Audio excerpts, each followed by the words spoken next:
miles de cubanos se lanzaron a las calles, tomaron los parques en diversos pueblos y ciudades del país. Y hay que entender por qué sucede esto. El pueblo cubano vive una profunda crisis desde el punto de vista económico, político y social, que es una crisis que no es coyuntural, como algunos pretenden decir. Es cierto, la pandemia lo que ha hecho es agravar la situación económica. El pueblo cubano está empobrecido por culpa de una élite que controla un régimen que no tiene voluntad política de cambio, que es indolente ante el sufrimiento de las personas, de los cubanos de a pie, de las familias. ¿Y quiénes están sufriendo esa falta de voluntad política para cambiar la situación en Cuba? Los ancianos, los niños, los enfermos crónicos, la población en general. Por tanto, es muy difícil encontrar las claves de lo que sucedió ayer y no tocar esa percepción generalizada en Cuba de una indolencia y una falta de respuesta por parte de la élite del poder. Y habrá una respuesta revolucionaria. Y por eso también aquí estamos convocando a todos los revolucionarios del país, a todos los comunistas, a que salgan a las calles en cualquiera de los lugares donde se vayan a producir estas provocaciones. Hoy, desde ahora y en todos estos días.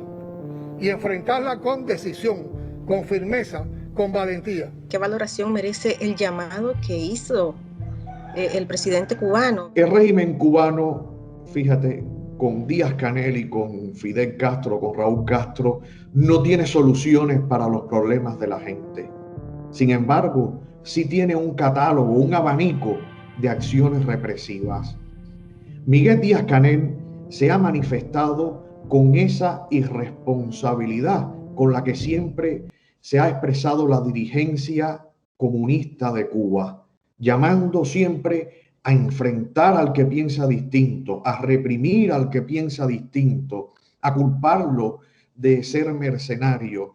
¿Cuál es el balance general hasta ahora de heridos y de manifestantes detenidos? Nos reportaron decenas de arrestos arbitrarios, incluido el de un sacerdote que fue un arresto violento en la provincia central de Camagüey.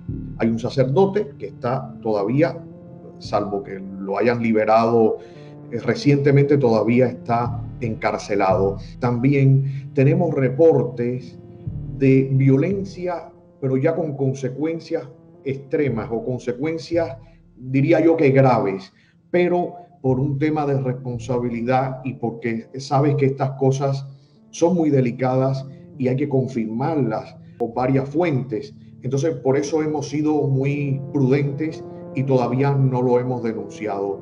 Pero sí sabemos por las imágenes que hemos visto, por los informes que nos llegan, que sí, que se trató de una jornada de represión.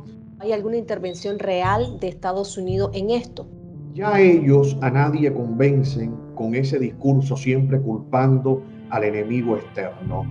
Ya lo digo, quien mire los rostros de la gente que salió ayer a la calle, que eran miles, quien escuche lo que ellos reclamaban, ¿tiene que ver eso algo con la presidencia de Estados Unidos?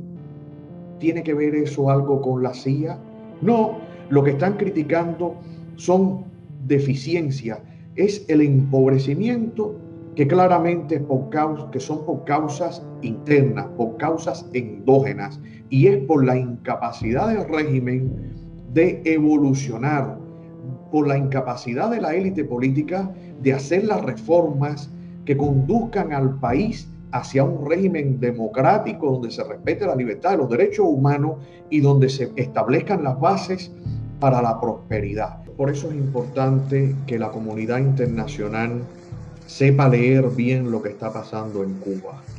Hay un clamor generalizado en favor de un cambio pacífico, democrático, hacia un régimen de derecho, donde se defiendan las libertades y derechos humanos. La gente está muy cansada del empobrecimiento y de la represión. ¿Cuánto daño cree usted que puede hacérsele al régimen cubano, sí, en ese sentido, que ha estado bien plantado durante décadas? El régimen cubano ahora es más peligroso porque es como un hombre que sabe que ya le llega a su final y entonces comienza a pelear con su propia sombra. Una persona que pelea con su propia sombra tira golpes hacia todos los lados. Por tanto, es un régimen peligroso, es un régimen altamente represivo. Se puede decir que en los últimos 5 años y medio han ocurrido más de 30.000 detenciones arbitrarias en Cuba con motivaciones políticas contra opositores pacíficos y activistas de la sociedad civil. Más de 30.000 en 5 años. Desde el punto de vista económico, es un régimen que no cree en el libre emprendimiento.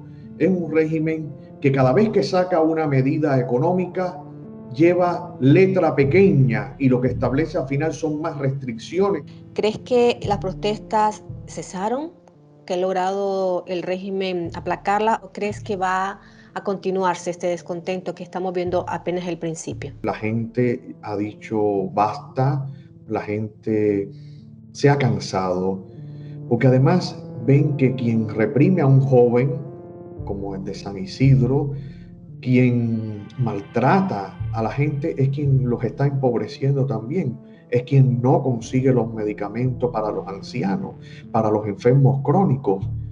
Entonces, yo creo que la gente está indignada y va a continuar reclamando sus derechos. Ellos van a reprimir, ellos van a intimidar, pero es muy difícil que la gente dé un paso hacia atrás.